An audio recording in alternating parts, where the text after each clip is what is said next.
Hello, everyone, and welcome back to the English Learning Podcast. I'm Jason, your host. And I'm Julia, your co-host. We're so happy you're here with us today. In today's episode, we're talking about something very important for all English learners. Stop thinking, start talking. Yes, this topic is close to our hearts because so many learners feel nervous or shy. They stop to think about grammar or vocabulary before speaking, and then they lose confidence. Exactly. And we want to show you that speaking English doesn't have to be perfect.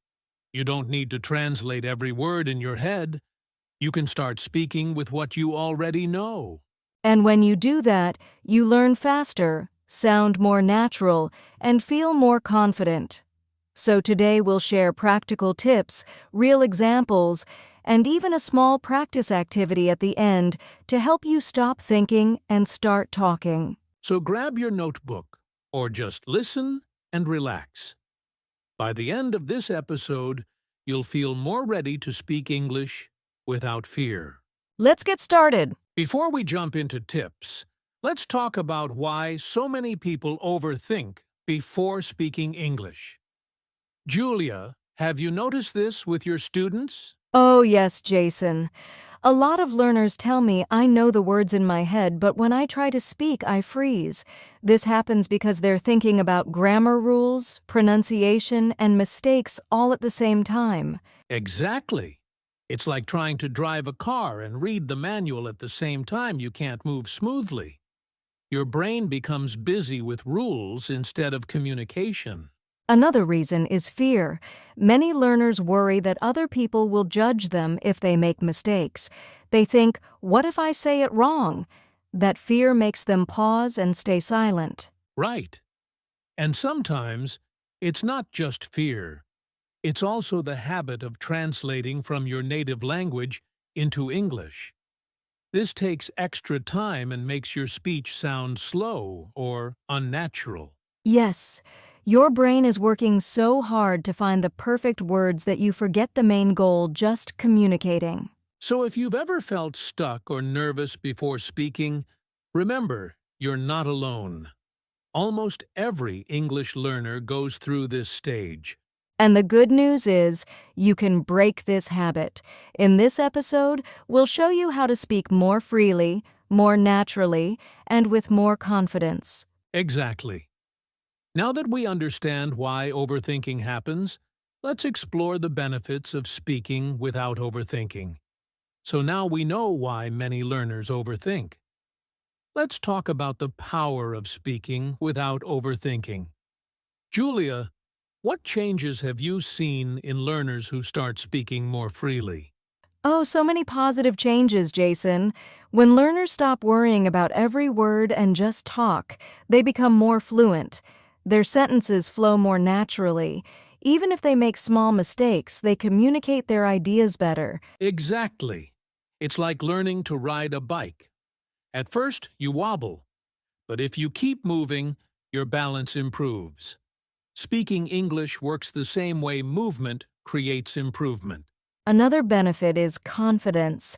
When you speak without overthinking, you start trusting yourself.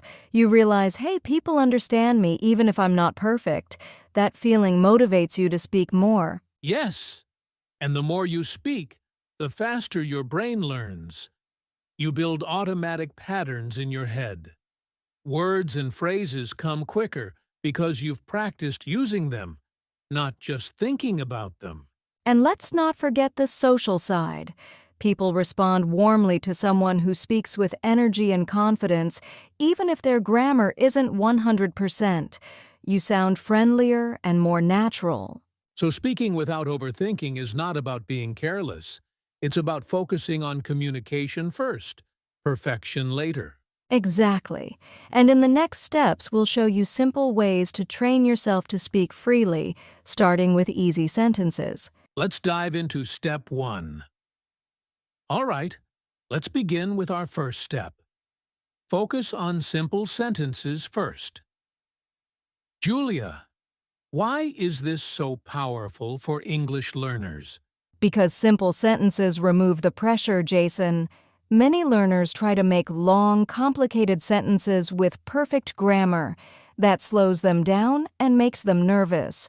But if you start with short, clear sentences, you speak faster and feel more confident. Exactly.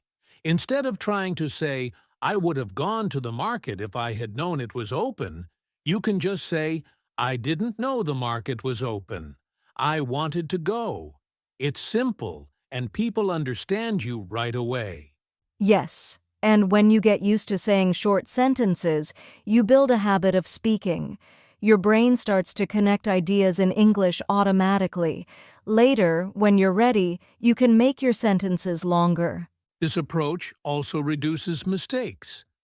Because you're not juggling so many words and grammar rules at once, you can focus on clarity. Here's a small tip for listeners. Take one idea at a time. For example, instead of thinking, how do I explain my whole weekend? Just say, on Saturday I played football. On Sunday I stayed home. Short and simple. I love that. And remember, the goal at first is not perfect grammar, it's clear communication. When you're comfortable with short sentences, confidence grows naturally. Exactly. So don't be afraid to keep it simple. Simple is powerful. Great advice, Julia. Now let's move to step 2, which will help you speak even faster using common phrases and ready expressions. Our next step is use common phrases and ready expressions. Julia, this one can make a huge difference, right? Absolutely, Jason. When learners memorize everyday phrases, they don't have to think so hard about grammar or word order. The phrase is already ready in their brain. Exactly. It's like having small tools in your pocket. You just pull one out when you need it. For example, instead of thinking, how do I say I agree with you? You can simply say, that's true, or I agree. Yes. Or when you meet someone, you don't need to create a sentence each time. Just use ready expressions like, nice to meet you, how's it going? Or could you repeat that, please? These are phrases native speakers use every day. And the more of these, the faster you can respond. You're not creating a sentence from zero each time. Here's a tip for our listeners. Make a small list of your favorite ready expressions. Practice them out loud until they feel natural. That way, when you're in a real conversation, the phrases just come out automatically. Yes, this is what helps you stop translating in your head. You've already practiced the phrase, so your brain doesn't have to build it again. And don't worry if you start with only 5 or 10 phrases. Even a small set can make you sound more fluent right away. Perfect. So remember, common phrases are like shortcuts to fluency. In our next step, we'll show you how to train your brain to think out loud in English. All right, step 3 is one of my favorites. Practice thinking out loud in English. Julia, what does this mean exactly? It means you speak your thoughts as they happen, even when you're alone. For example, when you're cooking, you can say in English, I'm cutting the vegetables or I'm boiling water. You don't wait for a real conversation, you create your own practice. Yes. This is like training your brain to connect thinking and speaking. The more you do it, the faster your mouth follows your thoughts. Exactly. And it's great for shy learners because no one is listening. You can practice in your room, on a walk, or even whisper quietly in public. I sometimes tell learners to narrate their day. For example, I'm leaving the house, I'm walking to the bus, I'm feeling happy today.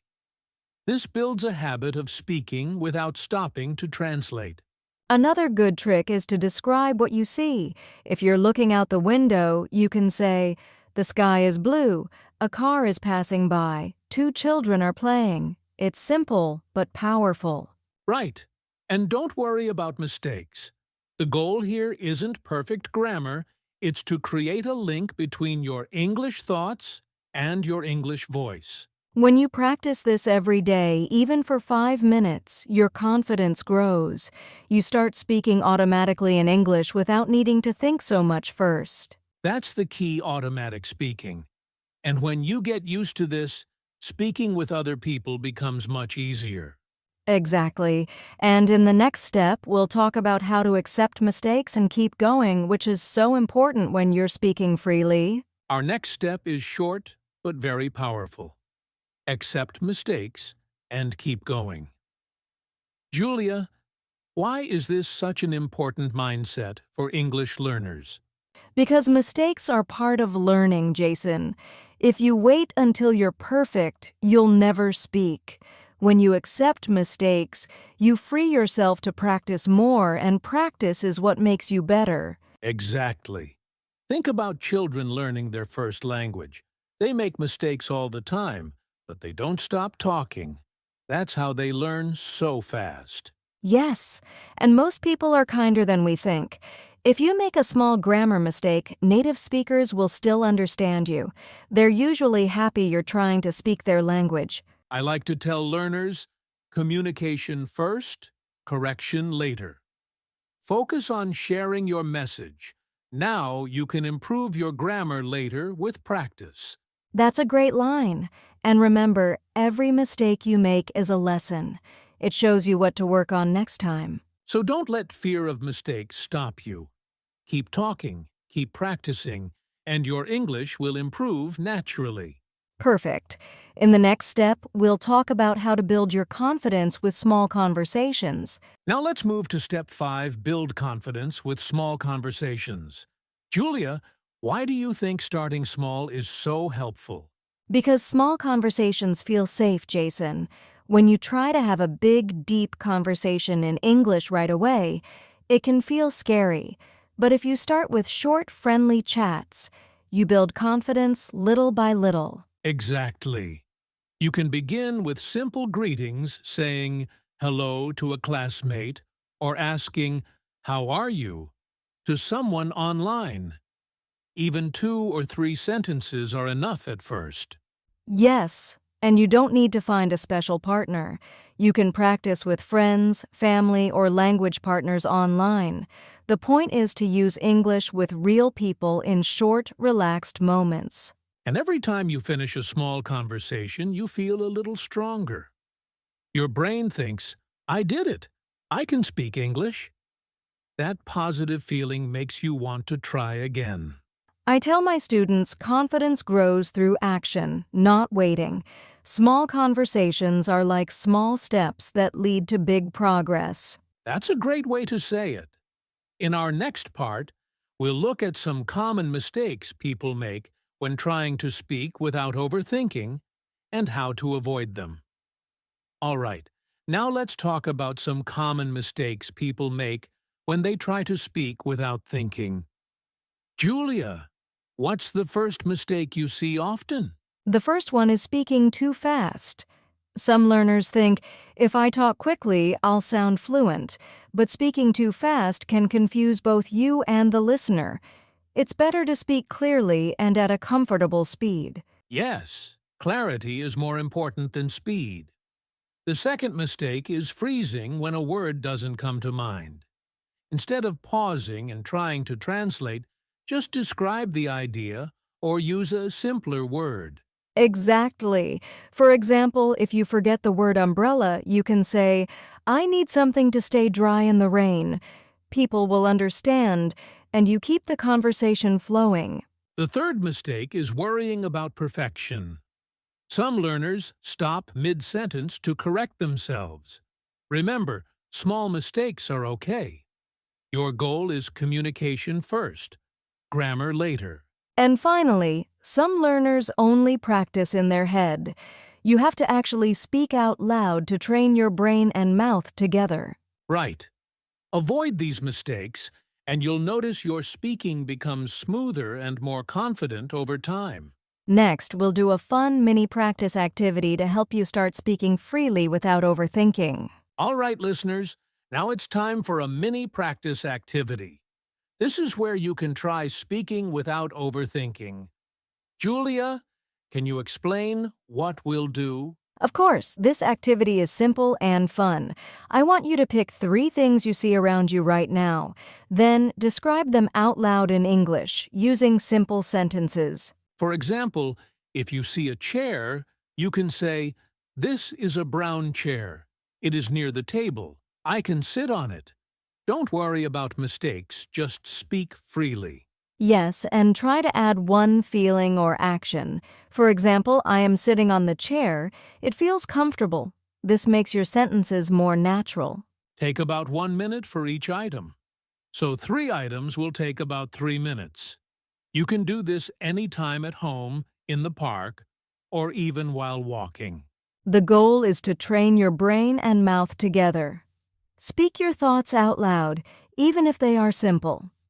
You'll notice your confidence growing quickly. Exactly.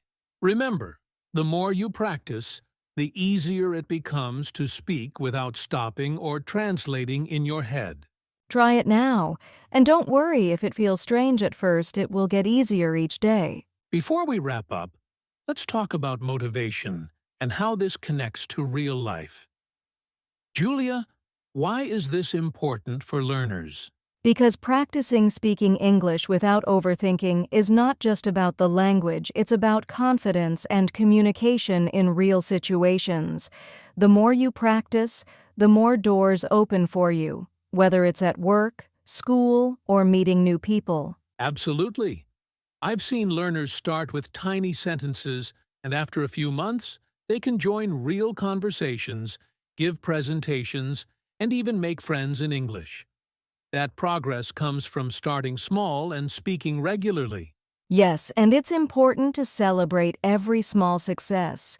Even if you spoke one short sentence today, that's progress. Every step counts. So remember, listeners, your goal isn't perfection. Your goal is connection, learning, and growth. Keep practicing, keep speaking, and don't let fear hold you back. Exactly. And the more you use these steps, simple sentences, common phrases, thinking out loud, accepting mistakes, and small conversations, the more confident you'll become in real-life situations. That's right. Now, let's finish with our outro. And that's a wrap for today's episode of the English Learning Podcast. We hope you enjoyed learning how to stop thinking and start talking in English. Yes, remember, speaking freely takes practice, patience, and courage. Start small, make mistakes, and keep going. You'll see progress faster than you think. Don't forget to try our mini practice activity from today. And if you liked this episode, please subscribe, share, and leave a comment. We'd love to hear about your progress. Thank you so much for joining us today. Keep speaking, stay confident, and we'll see you in the next episode.